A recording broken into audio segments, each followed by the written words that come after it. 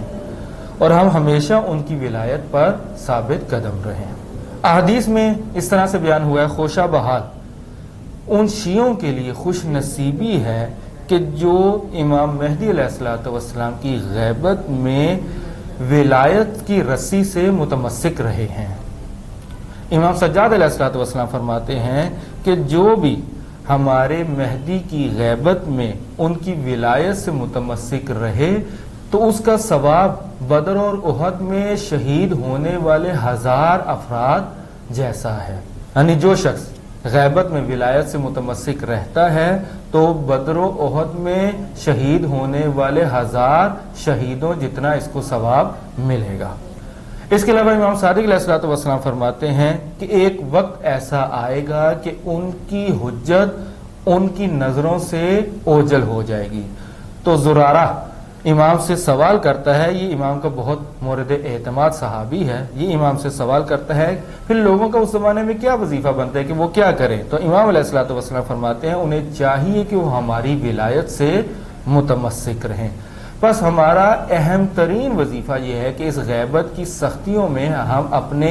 ائمہ سے اپنا رابطہ کٹنے نہ دیں اور ان کی ولایت پر ثابت قدم رہیں۔ خدا ہمیں توفیق عطا فرمائے کہ ہم منتظرین کے تمام وظائف پر اچھے انداز میں عمل کر سکیں، اور وہ جو فضائل اور جو ثواب کا وعدہ دیا گیا ہے منتظرین کے لیے ہم اس ثواب کو حاصل کر سکیں اور ان تمام وظائف کو انجام دے سکیں۔ والسلام علیکم ورحمۃ اللہ وبرکاتہ۔ دعا کرو کہ ظہور امام ہو جائے۔